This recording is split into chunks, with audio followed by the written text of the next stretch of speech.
मेरी 12th class में पढ़ने वाली भतीजी मेरे घर रहने आ गई थी। मैंने फैमिली होने की वजह से उसका ध्यान अपनी बेटी की तरह रखा। उसकी डेली लाइफ की हर चीज में मैं सिर्फ सबसे अच्छी चीजें खरीदता था। खुद के खाने पीने और खर्चों में बचत करता था ताकि मेरी भतीजी को हर मील में पूरे 5 टाइप्स के न्यूट्रिएंट्स मिल सकें। यहां तक कि उसकी ट्यूशन फीस भी हर सेमेस्टर 15,000 बात थी, जिसे मैं पहले अपनी जेब से भर देता था। मैंने उसके लिए इतना सब कुछ किया, अपना पूरा दिल और जान लगा दी, लेकिन जैसे ही उसका यूनिवर्सिटी एंट्रेंस एग्जाम खत्म हुआ, उसने सिर्फ एक डायरी एंट्री का इस्तेमाल करके मुझे सोशल मीडिया पर ट्रेंडिंग टॉपिक बना दिया। जब वो डायरी वायरल हुई, मैं बाथटब में नहा रहा था। मेरा फोन लगातार वाइब्रेशन करके नोटिफिकेशंस दे रहा था। मैंने जैसे ही वो ट्रेंडिंग पोस्ट खोली, एक बहुत ही पहचानी हुई लाइन सीधा मेरी आंखों के सामने आ गई। मेरे मम्मी पापा हर महीने आपको खाने पीने और रहने के पैसे भेजते हैं, फिर भी मुझे आपके घर में इतनी डर डर कर क्यों रहना पड़ता है? ऐसा लगता है जैसे मैं किसी की किराए की जिंदगी जी रही हूं और आपके घर में हमेशा जल्दी जल्दी संभल कर रहना पड़ता है। कमेंट सेक्शन तुरंत फट पड़ा। हजारों गालियां और इल्जाम समुद्र की लहरों की तरह मुझ पर टूट पड़े। अपने ही रिश्तेदार के बच्चे का खून चूस रहा है, बच्ची को टॉर्चर कर रहा है, यूनिवर्सिटी में एडमिशन मिलते ही पैसे का लालच आ गया, फैमिली की कोई फीलिंग्स नहीं है। मैं सोशल मीडिया यूजर्स की नजरों में एक गंदा चूहा बन गया जिससे हर कोई नफरत करता था। आखिर में मुझे इंसाफ के रखवाले बनने वाले नेटिजन्स ने धक्का देकर पानी में गिरा दिया और मैं डूब कर मर गया। जब मैंने दोबारा आंखें खोली, मैं 73 महीने पहले वापस आ चुका था। ये वही वक्त था जब सू न्यान्या न्यांसी के मम्मी पापा उसे मेरे घर के दरवाजे पर छोड़कर गए थे। उसका सूटकेस अभी भी एंट्रेंस हॉल में रखा हुआ था। वो सिर झुकाकर फोन चला रही थी, यहां तक कि हेलो अंकल कहना भी उसे ज्यादा मेहनत लग रहा था। सू न्यांसी, अंदर आ जाओ। मैंने साइड होकर उसे रास्ता दिया। वो सूटकेस खींचकर अंदर चली गई, लेकिन एक बार भी सिर उठाकर मेरी तरफ नहीं देखा। मैं किस रूम में सोऊंगी? Second bedroom. मैंने हॉलवे के आखिर में बने रूम के दरवाजे की तरफ इशारा किया। बेडशीट और बेडिंग कबर्ड में है, खुद बिछा लेना। आखिरकार उसने सिर उठाया। उसकी भवें हल्की सी सिकुड़ गईं। अंकल, आप मेरे लिए बेड नहीं बिछाएंगे? तुम 18 साल की हो, मैंने जवाब दिया और मुड़कर लिविंग रूम की तरफ चला गया। अगर भूख लगे तो फ्रिज में इंग्रेडिएंट्स हैं, अगर पानी चाहिए तो वाटर डिस्पेंसर भी है। तुम्हारे मम्मी पापा अंकल को हर महीने 2,000 देते हैं, जिसमें तुम्हारा खाना पीना और रहना सब इंक्लूडेड है। आज से लेकर तुम्हारे एग्जाम खत्म होने तक हम इसी तरह रहेंगे। सू न्यान्या न्यांसी का चेहरा साफ तौर पर जम गया। पिछली जिंदगी में मैं ऐसा नहीं था। तब मुझे डर था कि उसकी पढ़ाई और एग्जाम पर कोई असर ना पड़े। मैं तीनों मील्स के लिए अलग अलग डिशेस बनाता था। कोशिश करता था कि एक भी डिश रिपीट ना हो। फ्रूट्स काटकर उसके रूम तक पहुंचाता था, यहां तक कि उससे बात करते वक्त भी आवाज धीमी रखता था, कहीं उसकी पढ़ाई डिस्टर्ब ना हो जाए। और बदले में मुझे क्या मिला? मुझे अपने ही घर में रहने वाले इंसान के साथ बेरहम होने का लेबल दिया गया। इस जिंदगी में मैं उसे खुद दिखाने वाला था कि दूसरों के सहारे जिंदा रहना असल में होता क्या है। पहले 3 दिन शांति से बीत गए। सू न्यान्या न्यांसी लगभग पूरा वक्त अपने रूम में बंद रही। बाहर सिर्फ पानी लेने या स्नैक्स उठाने के लिए निकलती। मैं रोज की तरह काम पर जाता और घर लौट आता। डिनर के वक्त मैं बस एक एक्स्ट्रा पोर्शन बनाकर किचन में रख देता। वो खाए या ना खाए वो उसकी मर्जी थी। चौथे दिन की रात आखिरकार उसका सब्र टूट गया। अंकल, डिनर में फिर यही सब क्यों है? मैं ये सब खाते खाते मरने वाली हूं। महीने के 2,000 को एवरेज करो तो एक दिन के सिर्फ 66 बात पड़ते हैं। इस प्राइस में तीनों मील्स, पानी, बिजली और इंटरनेट सब इंक्लूडेड है। अगर तुम्हें लगता है कि ये इनफ नहीं है तो अपने मम्मी पापा से और पैसे मंगवा लो। वो मुंह खोलकर रह गई, लेकिन कुछ बोल नहीं पाई। आखिर में उसने सिर झुका लिया, बस 2-3 निवाला चावल खाया और फिर रूम में वापस चली गई। मैंने अंदर से उसके फोन पर बात करने की आवाज सुनी। वो बहुत धीमी आवाज में बोल रही थी, लेकिन कुछ इंपॉर्टेंट बातें फिर भी मेरे कानों तक आ गईं। कितने कंजूस है, खाना भी घटिया है, जानबूझकर मुझे परेशान कर रहे हैं, ये बिल्कुल क्लियर है। मैं हल्का सा व्यंग्य से मुस्कुराया और बर्तन साफ करता रहा। पिछली जिंदगी में मुझे खुद हर महीने कम से कम 1500 बात एक्स्ट्रा अपनी जेब से देने पड़ते थे, और आखिर में मुझे ऐसा अंजाम मिला। इस जिंदगी में मैं हर कॉस्ट का बिल्कुल सही हिसाब लगाऊंगा, एक सतांग भी एक्स्ट्रा खर्च नहीं करूंगा। वीकेंड पर सू न्यान्या न्यांसी के मम्मी पापा का फोन आया। जैसे ही मैंने फोन रिसीव किया, मैंने तुरंत फोन उसे दे दिया और खुद वापस टीवी देखने चला गया। लेकिन दूसरी तरफ से आने वाली आवाज अब भी मेरे कानों तक आ रही थी। न्यांसी, सब कैसा चल रहा है? अंकल तुम्हारा अच्छे से ख्याल रख रहे हैं ना? सू न्यांसी ने एक पल के लिए मेरी तरफ देखा, फिर आवाज धीमी करके बोली, बस ठीक ठाक है। खाना बिल्कुल अच्छा नहीं है और ऑप्शंस भी बहुत कम है। यूनिवर्सिटी एंट्रेंस एग्जाम के टाइम ऐसे कैसे चलेगा? न्यूट्रिशन तो प्रॉपर मिलना चाहिए। तुम अंकल से बात करो और बोलो कि मेरे फेवरेट डिशेस बनाया करें, मुझे अच्छे से खाना चाहिए। मैं पहले ही बोल चुकी हूं, लेकिन अंकल कहते हैं कि पैसे इनफ नहीं है। दूसरी तरफ कुछ देर के लिए खामोशी छा गई। फिर उसकी मां की आवाज आई, फोन अंकल को दो। सू न्यान्यांसी ने फोन मेरी तरफ बढ़ा दिया। मैंने फोन लिया। सू न्यान्यांसी अभी बहुत इंपॉर्टेंट फेज में है। जी भाभी, मैं समझता हूं, लेकिन मेरी भी सिचुएशन मुश्किल है। मैंने कैलकुलेट किया है कि 2000 बात सिर्फ बेसिक एक्सपेंसेस के लिए इनफ है। अगर आप चाहती हैं कि आपकी बेटी थोड़ा अच्छा खाए और अच्छे से रहे, तो कम से कम हर महीने और 1500 बात देने होंगे, या आप डायरेक्टली 3500 बात ट्रांसफर कर सकती हैं। मैं गारंटी देता हूं कि हर दिन 4 डिशेस और एक सूप होगा। न्यूट्रिशन बिल्कुल कंप्लीट रहेगा।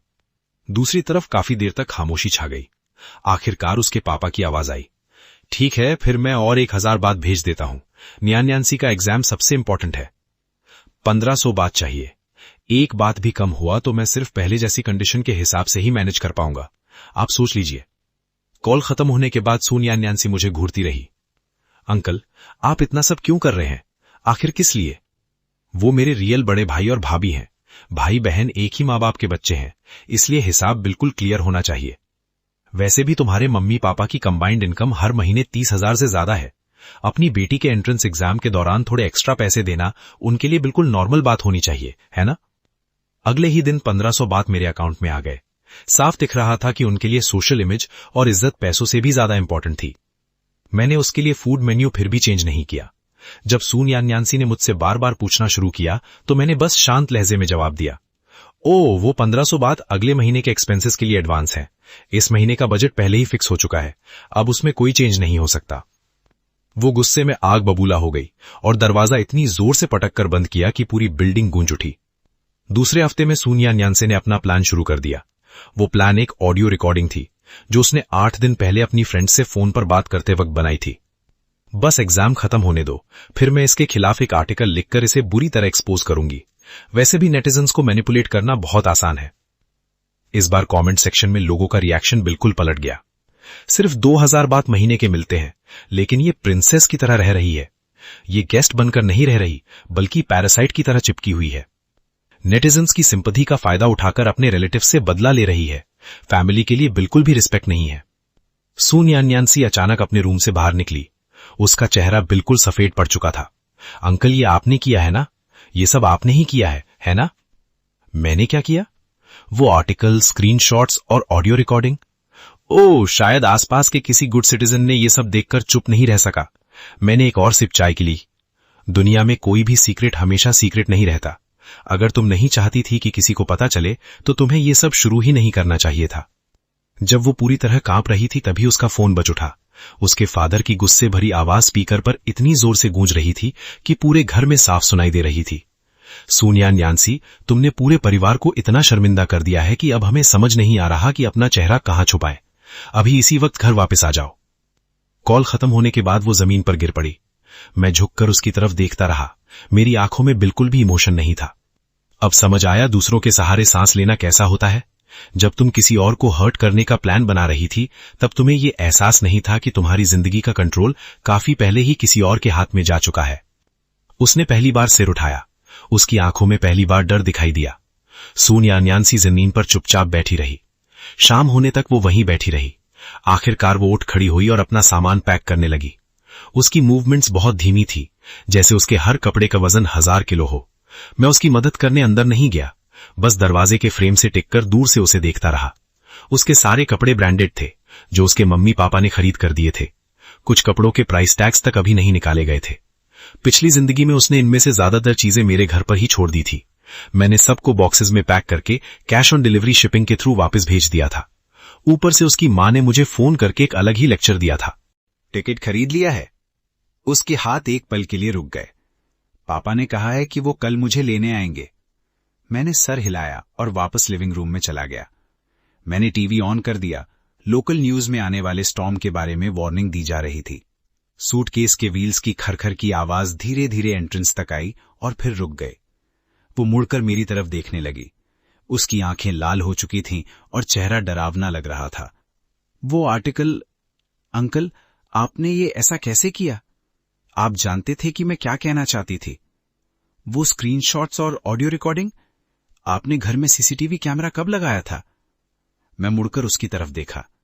लड़की का चेहरा सफेद पड़ चुका था, लेकिन फिर भी उसने अपनी ठोड़ी ऊपर उठाई हुई थी, जैसे अब भी पहले की तरह स्ट्रांग बनने की कोशिश कर रही हो। इससे क्या फर्क पड़ता है? इंपॉर्टेंट ये है कि अब तुम्हें ये सोचना चाहिए कि अपने मम्मी पापा को क्या एक्सप्लेनेशन दोगी।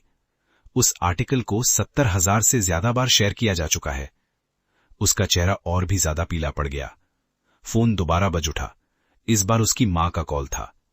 सोनिया एनसी स्क्रीन को ऐसे घोर रही थी जैसे सामने कोई बम पड़ा हो। फोन 7-8 बार बजता रहा, तब जाकर उसने कॉल रिसीव की। दूसरी तरफ से उसकी मां की दबी हुई लेकिन बेहद गुस्से भरी आवाज आई। सोनिया एनसी, तुरंत घर वापस आ जाओ। तुम्हें पता है तुम्हारी वजह से तुम्हारे अंकल और आंट ने कितने फोन किए हैं? तुम्हारे फादर के बॉस ने भी फोन करके पूछा है कि क्या हुआ, लेकिन वो हमारी साइड में है। मुझे कोई फर्क नहीं पड़ता कि पहले गलती किसकी थी, लेकिन अब तुमने हम सबको पूरे समाज के सामने शर्मिंदा कर दिया है। अब और कुछ मत बोलना, समझी? एक भी शब्द मत निकालना। कॉल कट हो गई। सोनियांसी ने फोन इतनी जोर से पकड़ा हुआ था कि उसकी उंगलियों के जॉइंट्स सफेद पड़ गए। मैंने टीवी बंद कर दिया। सुन लिया ना, तुम्हारे मम्मी पापा के लिए इंपॉर्टेंट तुम्हारी सच्चाई नहीं है, उनके लिए इंपॉर्टेंट है तुम्हारी सोशल रेपुटेशन, जिसे तुमने खराब कर दिया। बस इतना ही काफी है। वो तुरंत झटके से सर उठाकर मेरी तरफ देखने लगी। अंकल, आपने ये सब जानबूझकर किया था ना? आपने पहले से ही प्लान बना रखा था। अब मेरा क्या होगा? सोनियांसी, तुम इस साल 18 साल की हो। अगर तुम्हें मेरा खाना पसंद नहीं है तो खुद बनाना सीखो। अगर तुम्हें अंदर से फ्रस्ट्रेशन हो रही थी तो अपने मम्मी पापा से प्रॉपरली बात करनी चाहिए थी, लेकिन तुमने सबसे बेवकूफ रास्ता चुना। इंटरनेट पर झूठी कहानी लिखना, फिर नेटिजन्स को भड़काना और उनसे मुझे गालियां दिलवाना। इसी को कहते हैं जैसा करोगे वैसा भरोगे। उसकी आंखों में जो घमंड था वो धीरे धीरे हिलने लगा और टूट गया। उसकी आंखों में आंसू भरने लगे, लेकिन वो अब भी उन्हें बाहर गिरने नहीं दे रही थी। रात 8 बजे उसके फादर आ गए। दरवाजे पर नॉक की आवाज बहुत तेज और जल्दी जल्दी हो रही थी। मैंने दरवाजा खोला। उन्होंने मुझे एक बार भी ग्रीट नहीं किया, सीधा घर के अंदर घुसे और जोर से चिल्लाए, न्यांसी, बाहर आओ। सुनियांसी अपना सूटकेस खींचकर बाहर आई। वो सर इतना झुकाए हुए थी कि उसकी ठोड़ी सीधा उसके चेस्ट से लग रही थी। उसके फादर ने सूटकेस खुद पकड़ लिया और उसका हाथ खींचकर उसे बाहर ले जाने लगे। जब वो दरवाजे तक पहुंच गए तब जाकर उन्हें याद आया कि मैं अभी भी वहीं खड़ा हूं। वो मुड़कर मेरी तरफ देखे। उनका चेहरा सख्त था। इस दौरान तुम्हें काफी परेशान किया, मुश्किल तो नहीं हुई? मुश्किल नहीं हुई, मैंने दरवाजे के फ्रेम से टिकते हुए जवाब दिया। हमारे बीच जो हिसाब था वो अब पूरा हो गया। अब हमारे बीच कुछ भी बाकी नहीं रहा। उनकी आंखों में एक पल के लिए कंफ्यूजन और उलझन दिखाई दी, लेकिन आखिरकार उन्होंने बस सर हिलाया। फिर अपनी बेटी को लेकर लिफ्ट के अंदर चले गए। लिफ्ट का दरवाजा बंद होने से पहले सुनियांसी ने एक पल के लिए मुड़कर मेरी तरफ देखा। उसकी आंखों में बहुत ही कॉम्प्लेक्स इमोशंस थे, गुस्सा, नफरत, डर और साथ ही कंफ्यूजन भी। लिफ्ट का दरवाजा पूरी तरह से बंद हो गया। मैंने घर का दरवाजा बंद करके लॉक लगा दिया। पूरा घर तुरंत एक अजीब सी खामोशी में डूब गया। आखिरकार 3 महीने से चल रहा ये पूरा तमाशा खत्म हो गया। मैं छोटे बेडरूम की तरफ गया। खिड़की के पास अभी भी उस टूटे हुए सिरामिक पीस के टुकड़े पड़े थे। उसके टूटने के निशान अभी भी बिल्कुल साफ दिख रहे थे। वो इतना बदसूरत हो चुका था कि सोनिया एनसी उसे अपने साथ ले जाना भी नहीं चाहती थी। मैंने उस टुकड़े को उठाया और कुछ देर देखता रहा, फिर बिना किसी हिचकिचाहट के उसे डस्टबिन में फेंक दिया। कंप्यूटर पर वो आर्टिकल अभी भी ट्रेंडिंग लिस्ट में था। कमेंट सेक्शन में बात और भी आगे बढ़ चुकी थी। लोग अब सोनिया न्याक्सी के पूरे फैमिली बैकग्राउंड को खोद खोद कर सामने ला रहे थे। किसी ने उसके मम्मी पापा का वर्क प्लेस तक ढूंढ निकाला, पुराना स्कूल भी, यहां तक कि प्राइमरी स्कूल के टाइम की फोटोज भी निकाल ली गई थी। नेटिजन्स का जस्टिस बहुत तेज आता है और बहुत तेज चला भी जाता है, लेकिन उसकी डिस्ट्रक्टिव पावर बहुत लंबे वक्त तक रह सकती है। लगता है ये फैमिली कम से कम आधे साल तक चैन से नहीं रह पाएगी, लेकिन मेरे लिए ये अभी भी इनफ नहीं था। मैंने प्राइवेट मैसेजेस खोले। एक अननोन पर्सन का मैसेज था, मैं न्यूज 20 का रिपोर्टर हूं। मैं आपसे रिसेंटली हुई इस पूरी इंसिडेंट के बारे में इंटरव्यू करना चाहता हूं।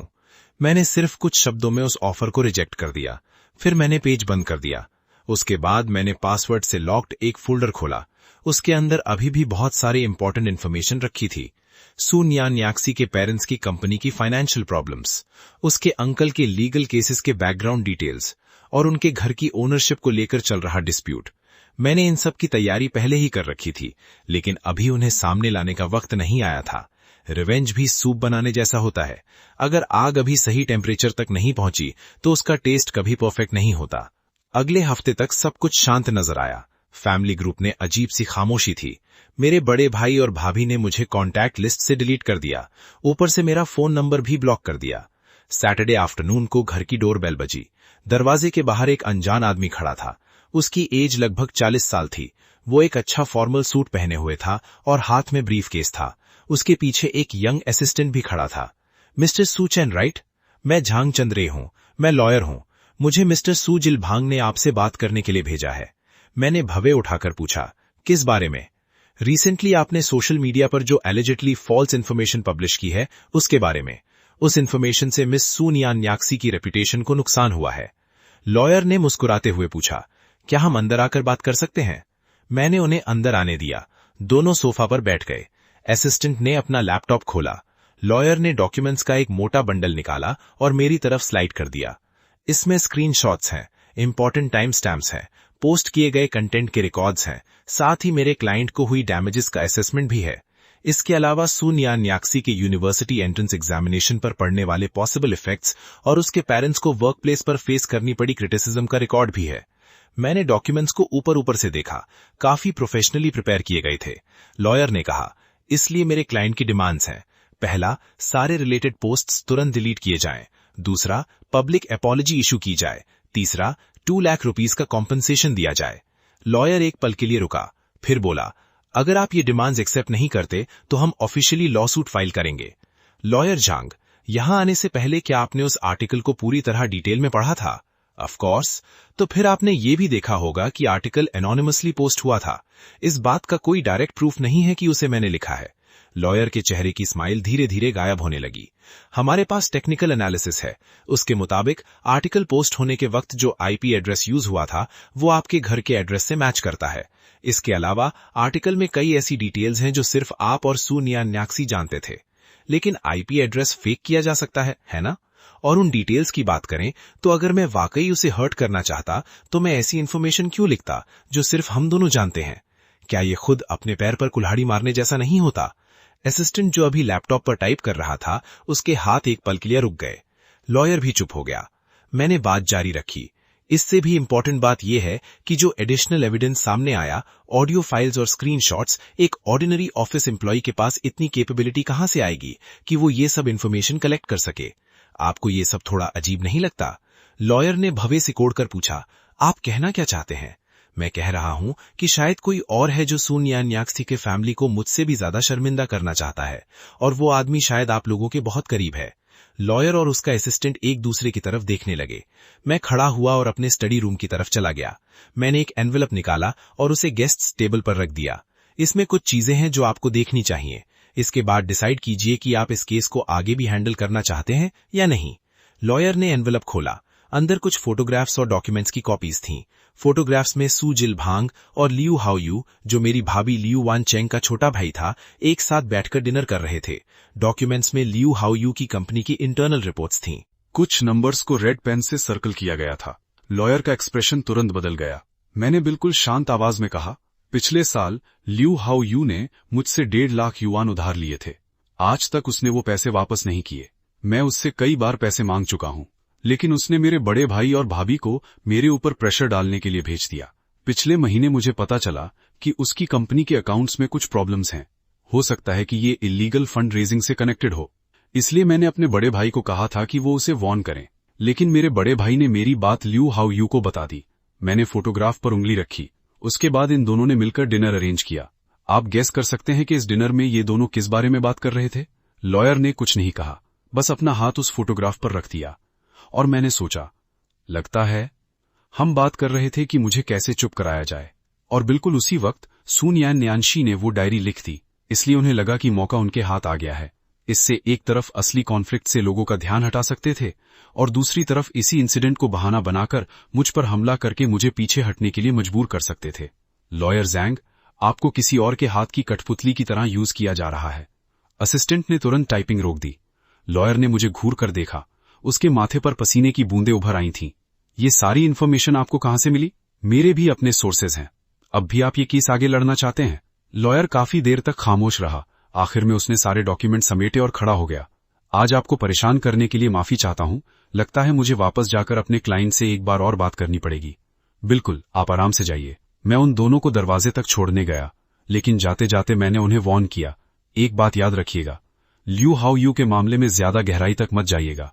पुलिस ने उस पर नजर रखनी शुरू कर दी है। बेहतर होगा कि आप इस मामले में और ज्यादा इन्वॉल्व ना हो।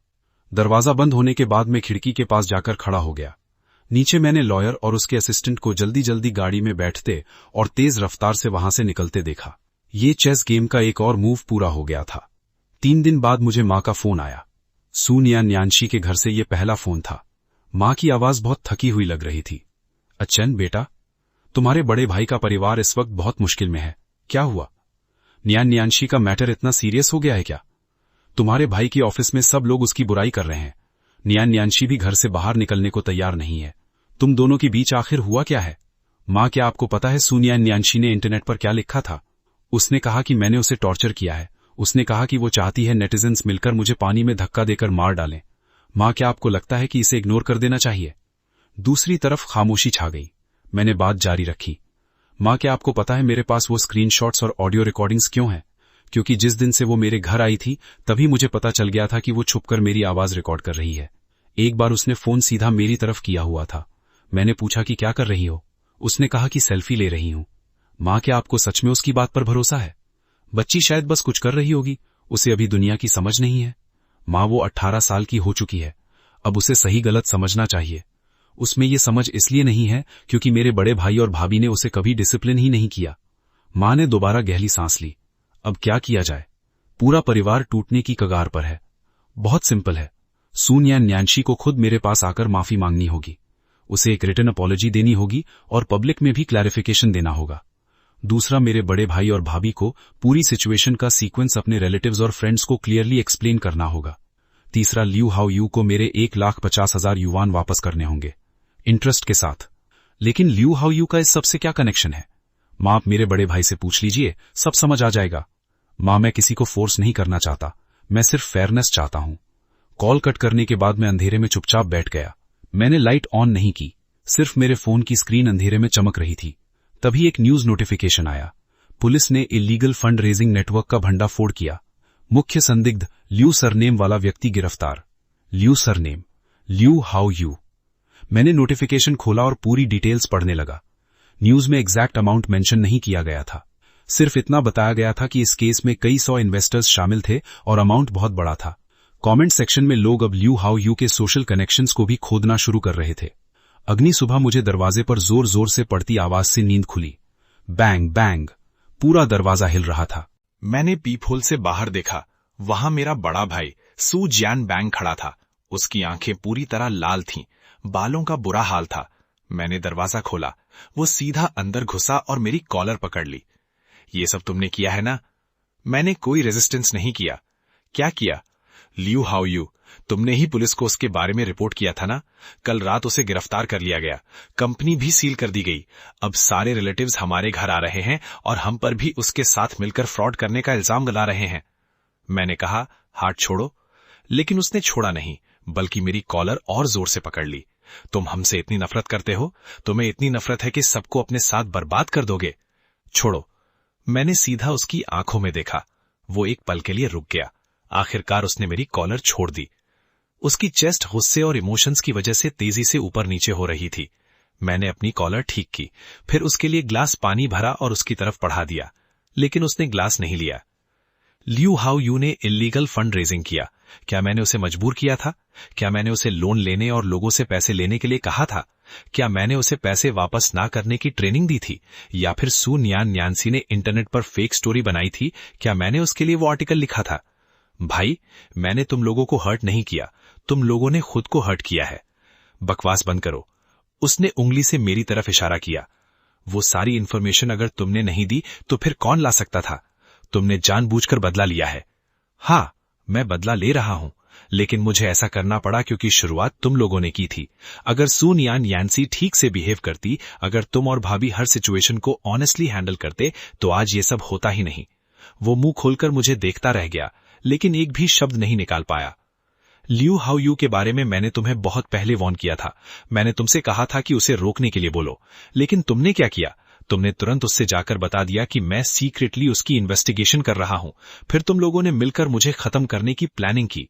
भाई, मैं तुम्हारा रियल छोटा भाई हूं। मेरी आखिरी लाइन सुनकर वो एक पल के लिए लड़खड़ा गया। उसने खुद को वॉल का सहारा दिया, फिर धीरे धीरे नीचे बैठ गया। उसने दोनों हाथों से अपना सिर पकड़ लिया। उसकी आवाज टूट चुकी थी। अब क्या करें? भाभी ऑलमोस्ट पागल हो रही है। न्यान्सी पूरे दिन रोती रहती है। रिलेटिव्स और फ्रेंड्स हर दिन पैसे मांगने के लिए घर आ रहे हैं। लियू हाओयू पर 700 मिलियन से ज्यादा का कर्जा है। हमारा घर भी मॉर्गेज कर दिया गया है। तो घर बेच दो। उसने तुरंत सिर उठाकर मेरी तरफ देखा। क्या कहा? मैंने कहा घर बेच दो। पैसे लेकर पहले ये प्रॉब्लम सॉल्व करो। मैं झुककर उसकी आंखों के लेवल पर आ गया। तुम्हारे घर की करंट मार्केट वैल्यू लगभग 4 मिलियन युआन है। मॉर्गेज का कर्जा चुकाने के बाद भी लगभग 2 मिलियन युआन बच जाने चाहिए। बाकी जो अमाउंट कम पड़ रहा है वो मैं तुम लोगों को थोड़ा और उधार दे दूंगा। वो मुझे ऐसे देखने लगा जैसे पहले से जानता ही ना हो। तुम उधार देने को तैयार हो? 3 शर्तें हैं। पहली, सू न्यान्सी को पब्लिकली माफी मांगनी होगी। दूसरी, तुम दोनों को फैमिली ग्रुप में पूरी सच्चाई और पूरा सीक्वेंस क्लियर करना होगा। तीसरी, आज के बाद हम दोनों परिवारों के बीच रिश्ता खत्म, अपनी अपनी जिंदगी अलग। वो काफी देर तक जमीन पर चुपचाप बैठा रहा। आखिर में उसने आंखों के आंसू पोंछे। भाई, मुझे सोचने दो। मैं तुम्हें 1 दिन का वक्त देता हूं। कल इसी वक्त तक मुझे माफी का लेटर देखना है, वरना मेरे पास तुम्हारी वर्क प्लेस की उन गंदी बातों से जुड़े और भी बहुत सारे सबूत हैं। उसकी आंखों की पुतलियां डर के मारे सिकुड़ गईं। 1 दिन, मैंने दोबारा कहा, और दरवाजा खोल दिया। अब तुम जा सकते हो। वो धीरे धीरे उठकर लड़खड़ाते हुए चलने लगा। उसकी पीठ झुक गई थी, जैसे अचानक बहुत बूढ़ा हो गया हो। दरवाजा बंद होने के बाद मैं खिड़की के पास गया और उसे बिल्डिंग से बाहर निकलते देखता रहा। वो काफी देर तक सड़क के किनारे स्क्वाट करके बैठा रहा। फिर एक टैक्सी रोकी और चला गया। तभी मेरा फोन बजा। अननोन नंबर था। मैंने कॉल रिसीव की। दूसरी तरफ एक जवान लड़की की आवाज थी। क्या आप मिस्टर सू चेन हैं? हम police economic crime investigation unit से बोल रहे हैं। हम चाहते हैं कि आप लियू हाओयू के इल्लीगल फंड रेजिंग केस के बारे में इंफॉर्मेशन देने के लिए हमारे साथ कोऑपरेट करें। जी बिल्कुल। कब आना होगा? 15 बजे आज आ सकते हैं? जी आ सकता हूं। फोन रखने के बाद मैंने खुद के लिए एक अच्छा ब्रेकफास्ट बनाया। Fried egg, bacon, toasted bread और फ्रेशली ग्राउंड कॉफी। 14:30 पर मैं घर से निकल गया। धूप बहुत खूबसूरत थी। रास्ते में मुझे उसी नदी को पार करना था, वही नदी जिसमें पिछली जिंदगी में मुझे धक्का देकर गिरा दिया गया था। पानी अभी भी धीरे धीरे बह रहा था। देखकर बिल्कुल अंदाजा नहीं लग रहा था कि वो कितना गहरा है। मैं कुछ देर ब्रिज पर खड़ा रहा, सिगरेट जलाई और एक कश लिया। सिगरेट खत्म करने के बाद मैंने उसका बट डस्टबिन में फेंका और आगे बढ़ गया। इस जिंदगी में मैं दोबारा उस नदी में नहीं गिरूंगा और अब कोई भी मुझे धक्का नहीं दे पाएगा। पुलिस स्टेशन से बाहर निकलते निकलते लगभग 17:30 बज चुके थे। पुलिस को स्टेटमेंट देना मेरी सोच से कहीं आसान था। उनकी सबसे ज्यादा दिलचस्पी लियू हाओयू के पैसों के फ्लो में थी। जो कुछ मैं बता सकता था मैंने सब बता दिया, और जो बात मैं सीधे नहीं कह सकता था उसके बारे में मैंने बस इतना कहा कि मुझे वो चीजें संयोग से पता चली थीं। केस के इन्वेस्टिगेटिंग ऑफिसर का नाम मिस्टर च्याओ था, लगभग 40 साल के, और उनकी नजर बहुत तेज थी। जब वो मुझे गेट तक छोड़ने आए तो उन्होंने एक गहरी बात कही। मिस्टर सू, अपने शिष्य को बचाना भी एक हद तक ही ठीक है, खुद को बहुत ज्यादा खतरे में मत डालिए। मैं मुस्कुराया और उनकी वार्निंग के लिए थैंक्स कहा। उन्होंने और कुछ नहीं कहा, बस सिर हिला दिया। घर वापस लौटने के बाद फैमिली ग्रुप में हलचल मची हुई थी। मेरे बड़े भाई ने एक बहुत लंबा मैसेज भेजा। उसने शुरू से लेकर आखिर तक पूरी सिचुएशन सबको समझाई। आखिर में उसने सू न्यान्सी के हाथ से लिखे हुए माफी लेटर की फोटो भी अटैच कर दी। उसकी हैंडराइटिंग इतनी टेढ़ी मेढ़ी थी कि पढ़ना भी मुश्किल था, लेकिन लेटर में जो कुछ होना चाहिए था सब लिखा हुआ था। रिश्तेदारों के रिएक्शंस अलग अलग थे। कुछ लोग कह रहे थे बच्ची अभी समझदार नहीं है, जाने दो। कुछ लोगों को शक था कि कहीं उससे जबरदस्ती तो माफी नहीं मंगवाई गई, और कुछ लोग सीधा पूछ रहे थे लियू हाओयू वाली बात का क्या होगा। मैंने किसी को रिप्लाई नहीं किया, बस स्क्रीनशॉट्स लेकर सबूत के तौर पर सेव कर लिए। 20 बजे मेरे बड़े भाई ने मुझे 5 लाख युआन ट्रांसफर किए। नोट में लिखा था पहले कुछ पैसा वापस कर रहा हूं। मैंने पैसे रिसीव किए, फिर उसे ब्लॉकलिस्ट से रिमूव करके एक मैसेज भेजा, बाकी पैसे की जल्दी नहीं है। उसका रिप्लाई तुरंत आ गया। सू न्यान्सी का यूनिवर्सिटी एडमिशन रिजल्ट आ गया है। 2nd रैंक यूनिवर्सिटी में एडमिशन मिला है। असल में उसका 1st रैंक यूनिवर्सिटी में एडमिशन हो सकता था, लेकिन इस बार जो कुछ हुआ उसका उस पर बहुत ज्यादा असर पड़ा है। मैं सोच रहा हूं वो दोबारा एग्जाम दे या इसी यूनिवर्सिटी में चली जाए। इसका फैसला तुम लोग खुद कर लेना। अगर प्रॉब्लम पैसे की हो तो मैं उधार दे सकता हूं। इस बार उसने काफी देर तक कोई रिप्लाई नहीं दिया। आखिर में उसका मैसेज आया, थैंक यू लेकिन जरूरत नहीं है। बातचीत वहीं खत्म हो गई। मैंने चैट हिस्ट्री डिलीट कर दी और फोन बंद कर दिया। खिड़की के बाहर शहर की रोशनी चमक रही थी। 3 महीने पहले जिस दिन मुझे दोबारा जिंदगी मिली थी, मैं इसी जगह बैठा था। तब मेरे दिमाग में सिर्फ बदला भरा हुआ था। अब मेरा आधा मकसद पूरा हो चुका था, लेकिन मेरे अंदर एक अजीब सा खालीपन था। ये पछतावा नहीं था, ना ही थकान। ये एक ऐसी कमजोरी थी जो हड्डियों के अंदर से धीरे धीरे निकल रही थी। मैं उठा, शराब की एक बोतल खोली, ग्लास को खिड़की के बाहर उठाया और एक ही सांस में पूरा पी गया। गले में बहुत जलन हुई, लेकिन शायद इसी तरह के दर्द से ही मुझे महसूस होता था कि ये सब हकीकत है। 1 महीना और बीत गया। सब कुछ फिर से शांत और सिंपल हो गया। मैं नॉर्मल तरह से ऑफिस जाता और काम खत्म करके घर लौट आता। वीकेंड्स पर कभी कभी दोस्तों के साथ डिनर कर लेता। जब वो लोग उस इंसिडेंट के बारे में पूछते, मैं बस बात टाल देता। घर के बच्चे को समझ नहीं थी, अब सब कुछ हैंडल हो गया है। कोई और सवाल नहीं करता, क्योंकि बड़े लोगों के बीच जो होना था वो हो चुका था।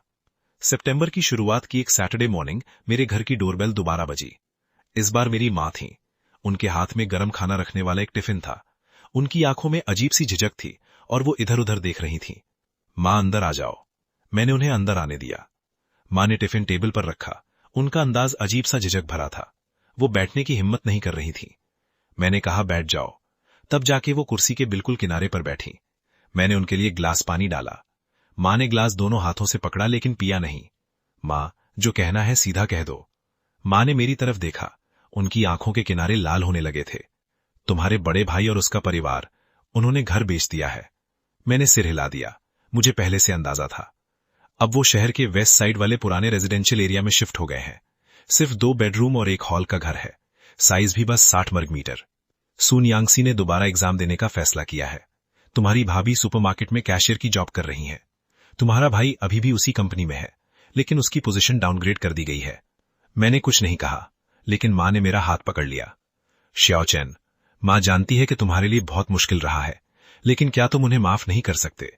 अपने ही परिवार को इतना तोड़ दोगे क्या? क्या जरूरी है कि परिवार के लोग एक दूसरे से लड़ते लड़ते जिंदगी भर के लिए दुश्मन बन जाएं? मैंने माँ के हाथ की तरफ देखा। उनकी ढीली पड़ चुकी स्किन और उंगलियों पर फैली हुई झुर्रियों को देखते हुए मैं चुप रहा। पिछली जिंदगी में जब मुझ पर सोशल मीडिया का भयंकर प्रेशर था, तब माँ ने भी कहा था कि सब कुछ छोड़कर आगे बढ़ जाओ। उस वक्त मैंने माँ की बात मान ली थी, लेकिन उसका नतीजा क्या हुआ? मैंने अपना हाथ पीछे खींच लिया। माँ, ऐसा नहीं है कि मैं बात खत्म नहीं करना चाहता, बल्कि वो लोग ही इसे खत्म नहीं करना चाहते। ल्यू हायुई वाली बात में आज तक उन्हें लगता है कि मैंने ही पुलिस को रिपोर्ट किया था, और सून यांसी के माफी के लेटर के हर लफ्ज में यही छुपा हुआ है कि मैंने उसे जबरदस्ती माफी मांगने पर मजबूर किया। आप ही बताइए, मैं इसे कैसे छोड़ दूं? उन्हें अपनी गलती का एहसास तो हो गया है ना? गलती का पता चलना और दिल से पछताना दोनों अलग चीजें हैं। मैं खड़ा हुआ और खिड़की की तरफ चला गया। अगर इस बार मैं जीतने वाला नहीं बल्कि हारने वाला होता, अगर मुझे सोसाइटी की तरफ से इतना बदनाम किया जाता कि मेरी नौकरी चली जाती और मैं ऐसा इंसान बन जाता जिसे हर कोई नीचा समझता, तो क्या वो लोग मेरे पास आकर कहते कि बस सब कुछ भूल जाओ और बात खत्म कर दो? माँ चुप हो गई। हम दोनों को जवाब अच्छी तरह पता था, बिल्कुल नहीं। ये सूप मैं रख लेता हूं। बाद में अगर माँ मुझसे मिलना चाहे तो कभी भी आ सकती हैं, लेकिन प्लीज उनकी तरफ से मेरी तरफ बोलने मत आइएगा। ये आखिरी बार है जब मैं इस बारे में बात कर रहा हूं। माँ ने मेरी तरफ देखा। उनकी आंखों से आंसू बहने लगे, लेकिन उन्होंने जोर से रोकर अपना दुख नहीं दिखाया, बस चुपचाप आंसू पोंछे। खड़ी हुई और बोली, अच्छा तो माँ चलती है। मैं माँ को दरवाजे तक छोड़ने गया। लिफ्ट का दरवाजा बंद होने से पहले माँ ने अचानक कहा, तुम्हारे पापा हॉस्पिटल में है, ब्लड प्रेशर बहुत बढ़ गया था। मैंने तुम्हें इसलिए नहीं बताया क्योंकि डर था कि तुम परेशान हो जाओगे। लिफ्ट का दरवाजा बंद हो गया। मैं खाली कॉरिडोर में बहुत देर तक बिल्कुल चुप खड़ा रहा। अगले दिन मैं हॉस्पिटल गया। जब मैं रिकवरी रूम तक पहुंचा तो पापा सो रहे थे। उनका चेहरा पीला पड़ा हुआ था और हाथ के पिछले हिस्से में आईवी ड्रिप लगी हुई थी। माँ बेड के पास बैठकर फल काट रही थी। मुझे देखते ही उनके हाथ में पकड़ा हुआ चाकू लगभग गिर ही जाता। तो तुम यहां कैसे आए? मुझे डॉक्टर का नाम बताओ, मैंने पूछा, और माँ ने मुझे डॉक्टर का नाम बता दिया। मैं डॉक्टर के रूम में गया और उनसे पापा की कंडीशन के बारे में क्लियरली पूछा। 3rd डिग्री हाइपरटेंशन है, ब्रेन की ब्लड वेसल्स में भी हल्का सा ब्लॉकेज है। 1 हफ्ते हॉस्पिटल में रखकर ऑब्जर्वेशन करना होगा, उसके बाद भी लंबे समय तक रेगुलर मेडिसिन लेनी होंगी।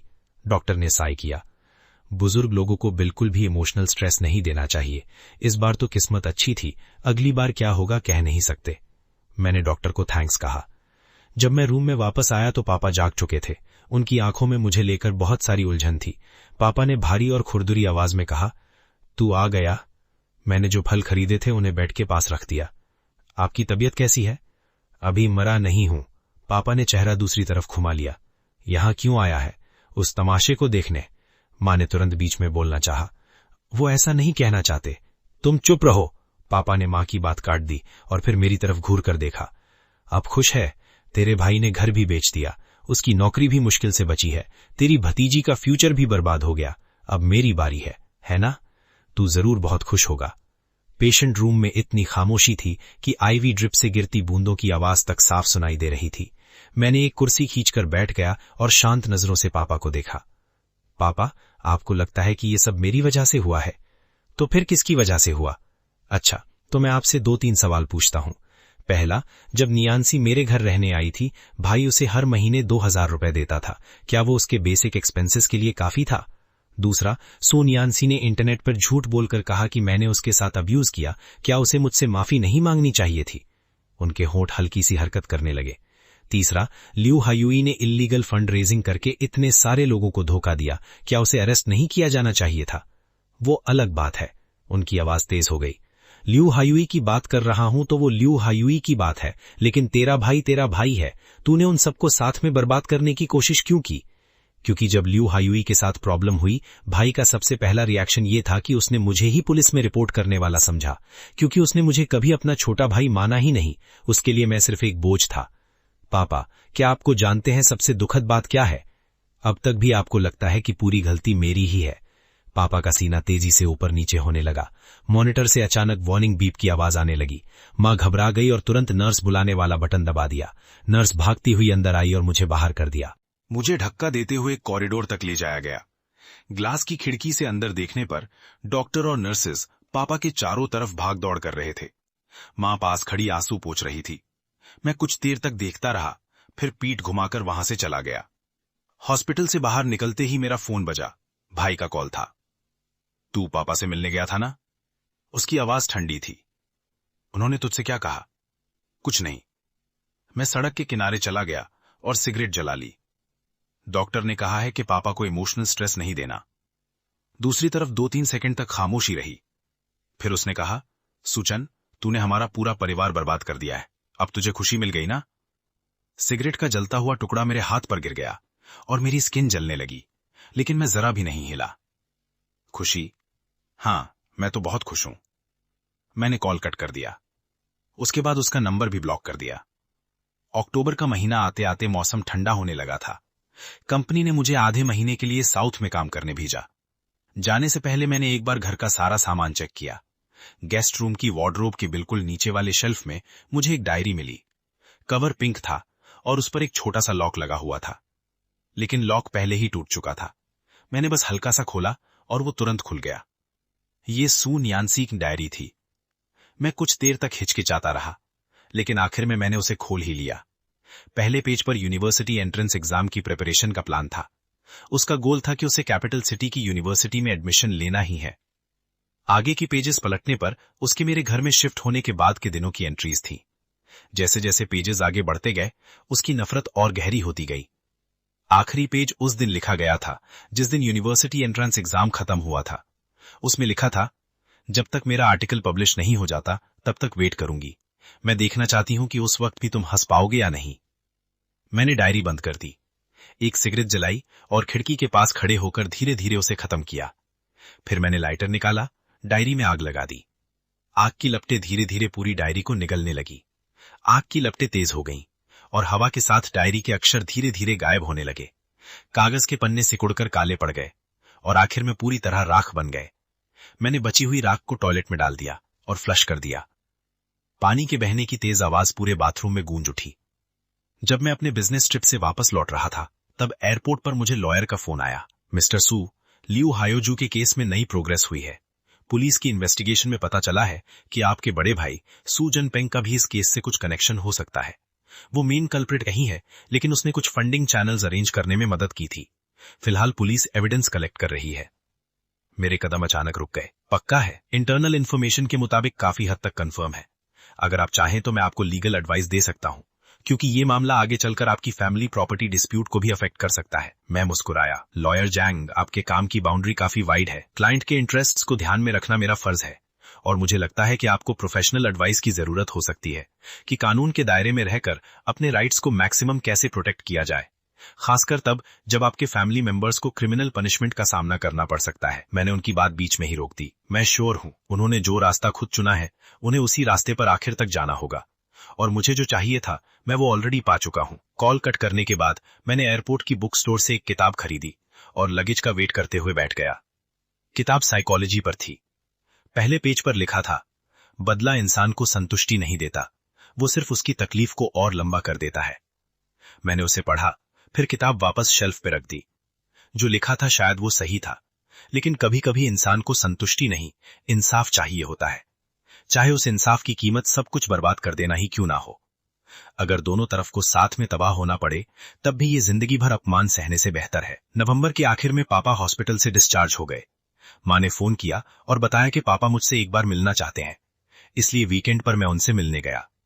अब वो लोग एक पुराने स्टाफ क्वार्टर में रह रहे थे। सिर्फ एक छोटा सा कमरा था, जगह पुरानी और झिल्ली हुई थी, लेकिन साफ सुथरी थी। पापा व्हीलचेयर पर बैठे थे और उनके पैरों पर कंबल पड़ा हुआ था। मुझे देखते ही उन्होंने हाथ से मुझे पास बुलाया। मैं उनके पास जाकर बैठ गया। अब कैसा महसूस हो रहा है? बस ठीक ठाक हूं। उनकी आवाज पहले से ज्यादा साफ लग रही थी, लेकिन उनके चेहरे का दाहिना हिस्सा अभी भी हल्का सा टेढ़ा था। बस ये पैर ही साथ नहीं दे रहे, अपनी मर्जी से चलते भी नहीं। धीरे धीरे ठीक हो जाएगा। पापा कुछ देर तक मुझे देखते रहे, फिर अचानक बोले, तुम्हारा भाई कस्टडी में है। वो इन्वेस्टिगेशन में स्टेटमेंट देने गया था, जल्दी वापस नहीं आ पाएगा। मैंने सिर हिला दिया। मुझे थोड़ा पता चला है। तुम्हारी भाभी नियांसी को लेकर अपने मायके चली गई है, घर बेच दिया और सारा पैसा खर्च हो गया। फिर भी लियू हाउ यू की तरफ का कर्ज बहुत बड़ा है। मैंने कुछ नहीं कहा। पापा ने कंबल के नीचे से एक सेविंग्स पासबुक निकाली। उनके हाथ कांप रहे थे। उन्होंने पासबुक मेरी तरफ बढ़ा दी। ये तुम रख लो। मैंने खोलकर देखा, अंदर 30,000 युआन थे। ये तो अब और मां की सेविंग्स है। पहले सोचा था बुढ़ापे में काम आएंगे, लेकिन अब शायद इनकी जरूरत नहीं पड़ेगी। मैंने पासबुक उनके हाथ में वापस रख दी। मुझे पैसों की कमी नहीं है। मुझे पता है तुम्हारे पास पैसा है। पापा ने जिद करते हुए पासबुक फिर मेरी तरफ बढ़ा दी। लेकिन ये हम दोनों की मर्जी है। पिछले कुछ महीनों में हमने बहुत सारी चीजों के बारे में सोचा है। कुछ जगह हमसे सच में गलती हुई। मैं पासबुक को देखता रहा। उसका कवर पुराना हो चुका था और रंग भी फीका पड़ चुका था। पापा ने खिड़की के बाहर देखते हुए कहा, तुम्हारा बड़ा भाई बचपन से ही बहुत ज्यादा पैम्पर्ड रहा है। हमने सोचा कि वो बड़ा बेटा है, इसलिए हर बार उसकी गलती माफ करते रहे। आखिर में वो ऐसा बन गया जैसा आज है। इसने उसको भी नुकसान पहुंचाया और तुम्हें भी। लेकिन पहले मेरी बात पूरी सुनो। पापा ने हाथ उठाकर मुझे रोका। तुमने हॉस्पिटल में जो कुछ कहा था, मां ने मुझे सब बता दिया। मैंने पूरी रात उस बारे में सोचा। तुम सही थे। फैमिली सिर्फ सिंपैथी के नाम पर हर बार लॉजिक को इग्नोर नहीं कर सकती। पहले हम लोग अपनी सोशल इमेज को लेकर बहुत ज्यादा कंसर्न्ड थे। इसी वजह से आखिर में हमने सारी कॉमन सेंस ही खो दी। उन्होंने मेरी तरफ देखा। उनकी आंखों में आंसू भर आए थे। ये पैसे रख लो। ये कॉम्पेंसेशन नहीं है। ये वो है जो हम तुम्हारे कर्जदार हैं। तुम्हारे भाई के केस में कानून जो फैसला करेगा वो होने दो। हम उससे कोई स्पेशल मर्सी नहीं मांगेंगे और ना ही हमारे पास उसके लिए कोई हक बचा है। मैंने पासबुक मजबूती से पकड़ ली। उसका कागज मेरी हथेली में गहरा निशान छोड़ रहा था। एक और बात है। पापा ने आंखों के कोने पहुंचे। नियांसी, उस बच्ची को हम अपने पास रखने का सोच रहे हैं।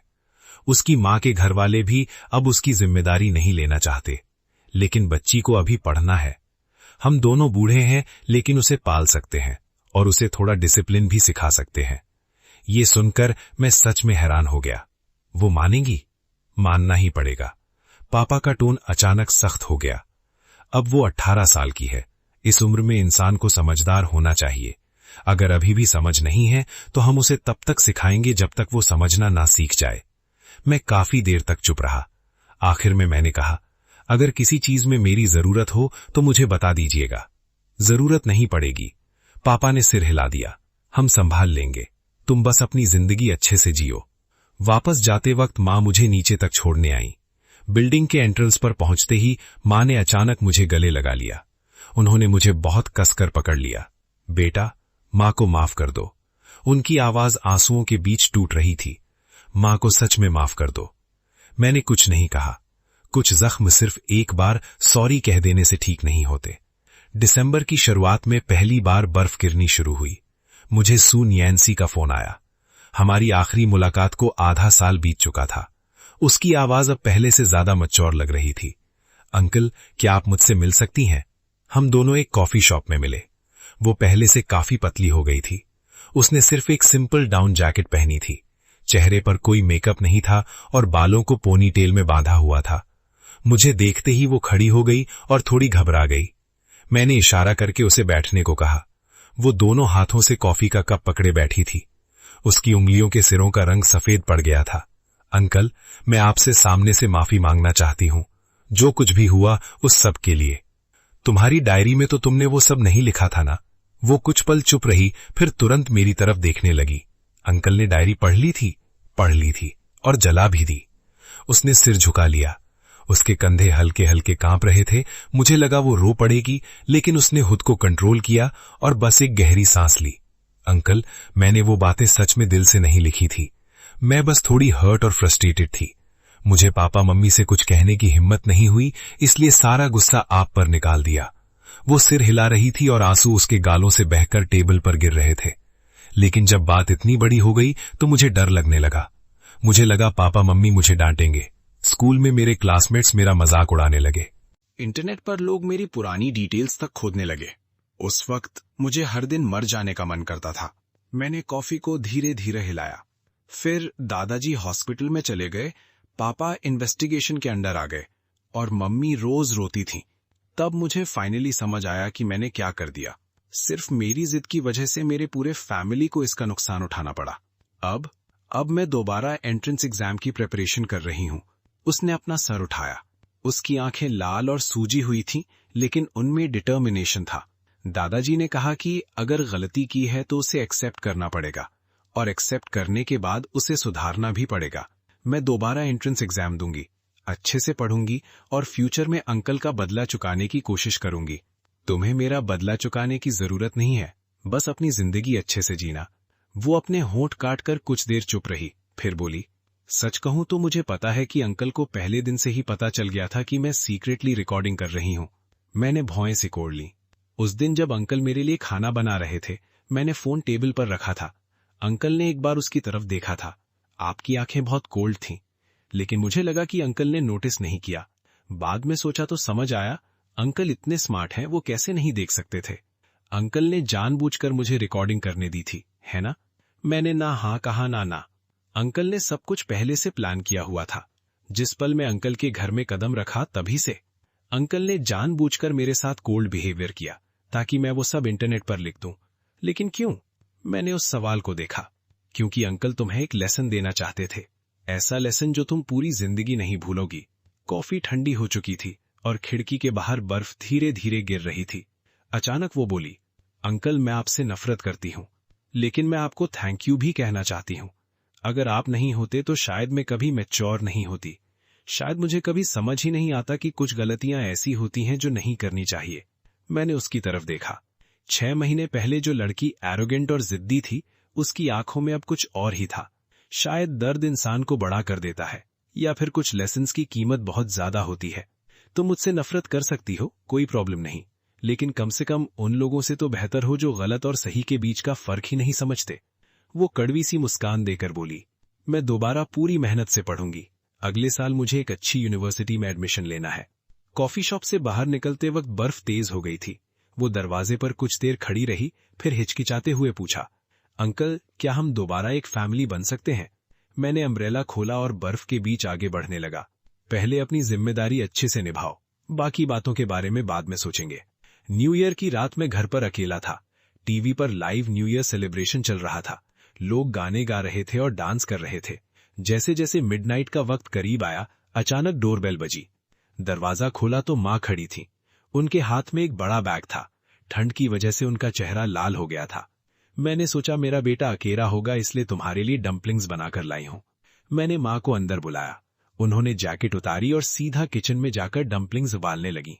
उनकी पीठ पहले से काफी छोटी और कमजोर लग रही थी। उनके बालों का आधे से ज्यादा हिस्सा सफेद हो चुका था। कुछ देर बाद गर्मा गर्म डम्पलिंग्स टेबल पर आ गए। भाप उठ रही थी। हम दोनों सामने बैठकर चुपचाप खाने लगे। टीवी पर काउंटडाउन शुरू होने वाला था।